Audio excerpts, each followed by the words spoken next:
Mercedes S serisi aracımızın otomatik katlanan aynası bozulmuş. Ayna sinyalimiz de kırık. Tamiratlarını yapacağız.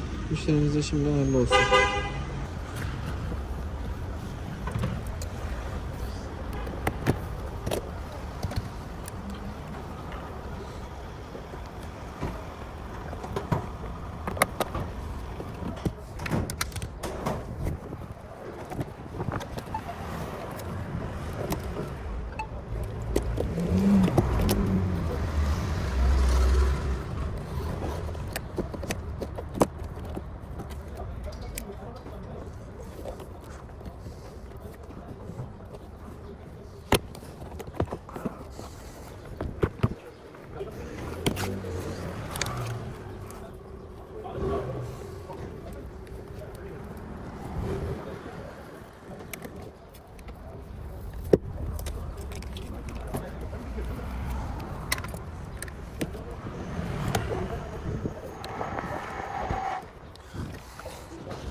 Ya onu çekmedim zaten.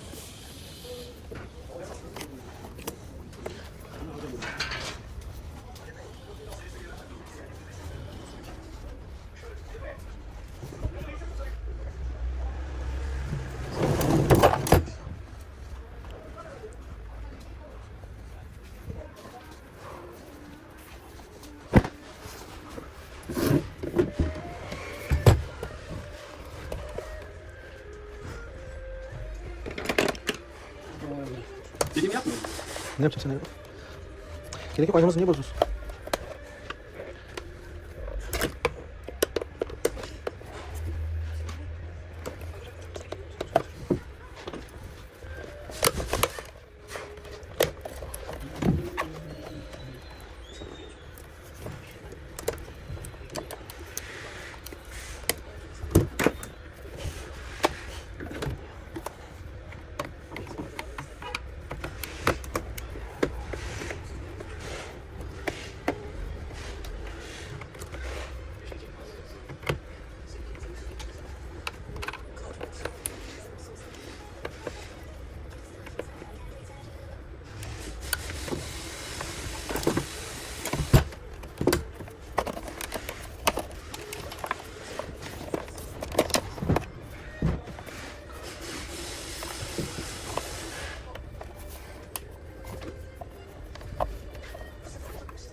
Tost nerede? Küçük cacır, küçük cacır.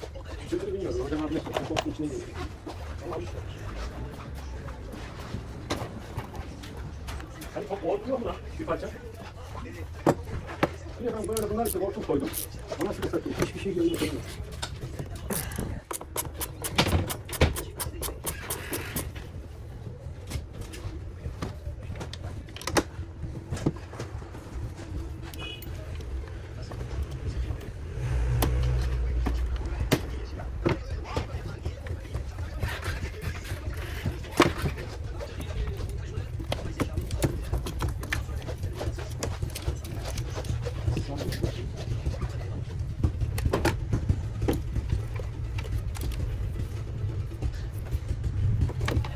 Biz burada saç ile çalışmaya başladık. Evet. Yani 2-3 hafta sürer diye düşünüyorum. Ben size geri döneceğim. Tamamdır, teşekkürler. İyi günler. Anladın mı?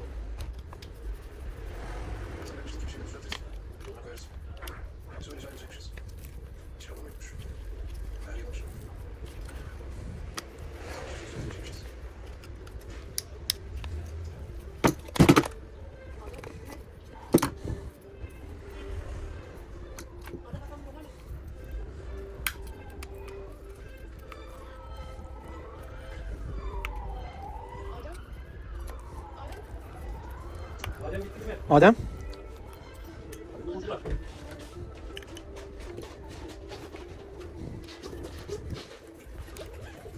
Adem buldular.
Ya orada mı? Böyle hava çekeceğiz. Bayağı gelmeye başladı.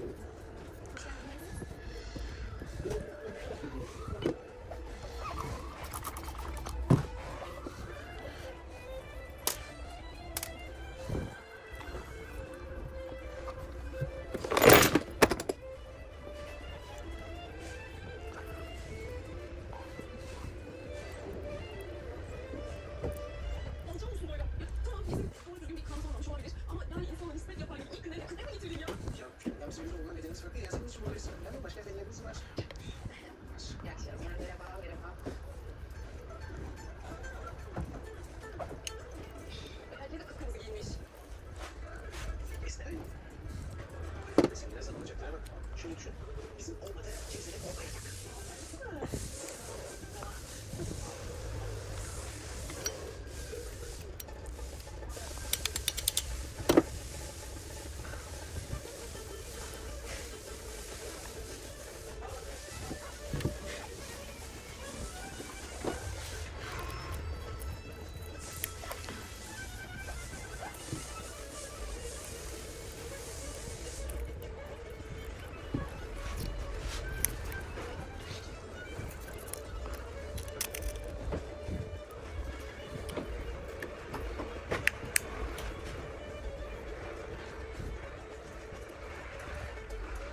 Efendim. Aleykümselam. Bu Jeep ticari aynası için mi? Minibüs aynası. Abi o kimsede yok. Kırığını bana getir onun. Sana zahmet. Cam keseceğiz onun üstüne bir tane. Sonra o şeridini camcıya açtıracağız lazerciye. Ancak öyle yardımcı olabilirim. Hani bir 2-3 saat vakit alacak. Eskisi gibi olacak abi. O hani ışığı yanan yer var ya. Orada resim var biliyorsun. Aynen. Hani o resim var ışık yanan yerde. Onun aynısını çizdireceğiz oraya camın üstüne. Kestiğimiz camın. Ondan sonra eskisini temizleyip üstüne yapıştıracağız. Eskisini getireceksin aynen öyle. 2500 lira olur abi. Evet.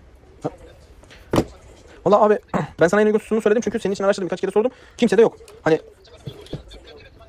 tamam çok güzel, ben onu bile bulamadım. Vallahi çok iyi fiyat vermişler.